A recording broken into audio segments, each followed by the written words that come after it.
Hello student, welcome to our channel Electro for You Junior. Let us discuss on some questions which is written on the board. Why does a straight rod appears bent in water? Here is a condition for refraction of light. Refraction of light पर बहुत सारे कुछ questions बनते हैं, जो कि आपके पहला क्वेश्चन आप देख लो क्या लिखा हुआ है कि कोई भी छड़ मतलब स्ट्रेट छड़ पानी में रखने पर वो बेंट क्यों होता है, टेढ़ा क्यों होता है. Why does a straight rod appear bent in water. ये ऐसा क्यों होता है, पानी में कोई भी रड डालने से वह टेढ़ा क्यों नजर आता है, इस पर चर्चा करेंगे.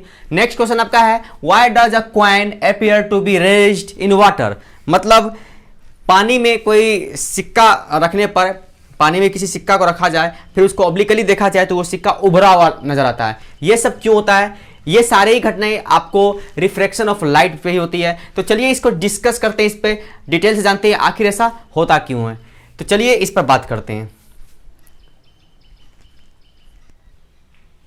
ओके स्टूडेंट, चलिए बात करते हैं कि आखिर स्ट्रेट रॉड पानी में डालने पर, वाटर में डालने पर वह टेढ़ा क्यों हो जाता है, बेंड क्यों करता है. चलिए एक कंडीशन पे बात करते हैं. चलिए एक कंडीशन है, चलो मान लो कि ये एक बाउंड्री है क्योंकि दो मीडिया को अलग करता है. ठीक है, एक मीडिया आपका मान लेते हैं रेयर मीडियम है, एक आपका डेंसर मीडियम है. ऑलरेडी आपको मैंने बताया था, ऊपर वाले को रेयर मान लेता हूं मैं, जिसको मैं म्यू1 से नाम इसको इंडिकेट करता हूं, और ये आपका डेंसर मीडियम है. तो आपको मैंने क्या बताया था, जब लाइट ये आपका रेयर मीडियम है तो मैंने यहाँ इसको इंडिकेट करता हूँ, लिख देता हूँ, एंड ये दिस इज डेंसर मीडियम.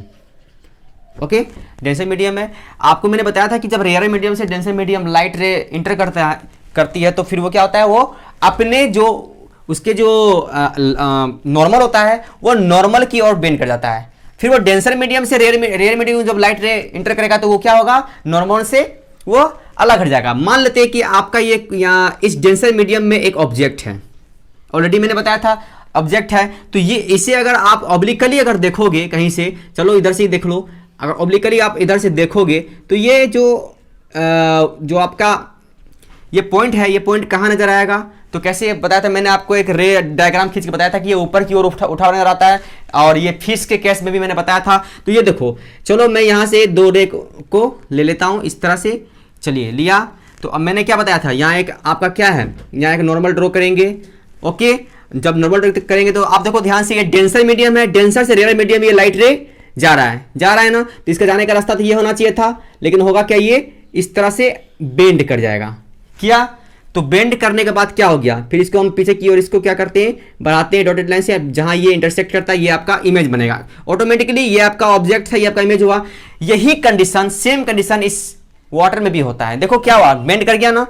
तो मतलब रेयर से डेंसर समझो इसको, या डेंसर से रेयर में समझो, दोनों ही कंडीशन में बेंड करता है. बस थोड़ा सा ये बात कंडीशन ये है कि रेयर से डेंसर की ओर अगर, मतलब रेयर से डेंसर की ओर अगर लाइट रे आएगा तो वो अपने नॉर्मल की ओर, टुवर्ड द नॉर्मल बेंड करेगा.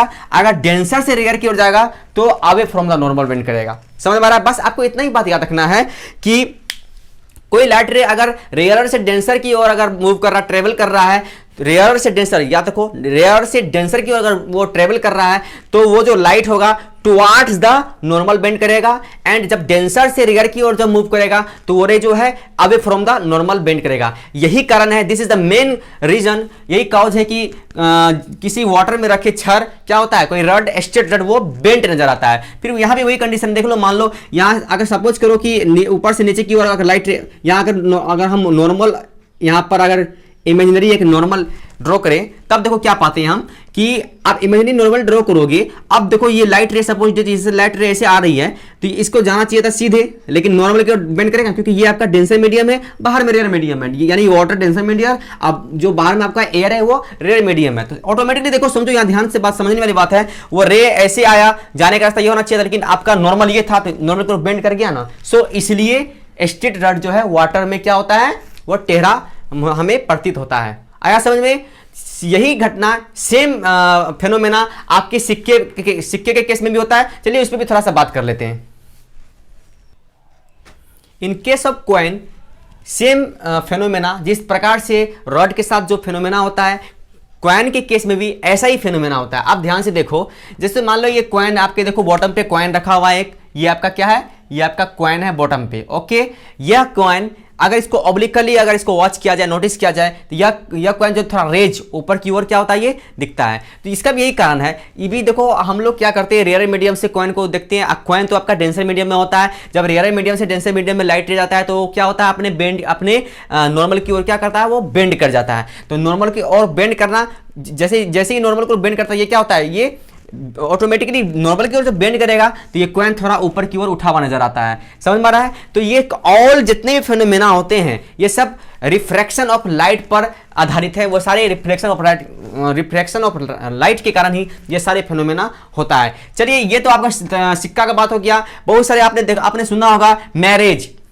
जिसको हिंदी में बोलते हैं मृग मरीचिका। मैरिज मतलब ये होगा कि जैसे कोई डियर, कोई हिरन या कोई आप लोग, हम लोग कोई भी जब रेगिस्तान यानी डेजर्ट में हम लोग देखते हैं बहुत दूर, वहां पर बहुत सारे एक्वेरियम मतलब जलाशय नजर आता है, पानी नजर आता है। तो उसका भी यही कारण है, रिफ्रैक्शन ऑफ लाइट के कारण ऐसा होता है। ठीक है, जब कभी आप हाईवे पर जाते हो और हाईवे पर दूर अगर देखते हो तो वहां भी आपको पानी नजर आता है। तो वो सारे की सारी घटनाएं वो रिफ्रैक्शन ऑफ लाइट के कारण होता है। वही सेम घटना होती है जब लाइट रे रेयर मीडियम से डेंसर में जाता है तो वह अपने नॉर्मल की ओर बेंड कर जाता है, मतलब टुवर्ड्स द नॉर्मल बेंड करता है। और जब डेंसर से रेयर की ओर जाता है तो away from the normal bend करता है। This is the main reason, यही मेन कारण है जिसके कारण छड़ टेढ़ा नजर आता है, सिक्का उठा हुआ नजर आता है, रेगिस्तानों में जलाशय नजर आता है, रोड पर पानी नजर आते हैं, या और भी बहुत सारी घटनाएं होती है।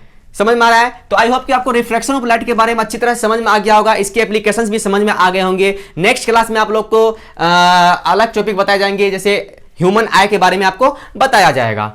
अगर आपको वीडियो अच्छा लगा हो तो सब्सक्राइब करें, लाइक करें और कमेंट करें। और किसी भी प्रकार कोई क्वेश्चन हो तो नीचे टेलीग्राम लिंक दिया हुआ है, या फिर आप डिस्क्रिप्शन कमेंट बॉक्स में जाकर कमेंट कर सकते हैं। थैंक यू, जय हिंद।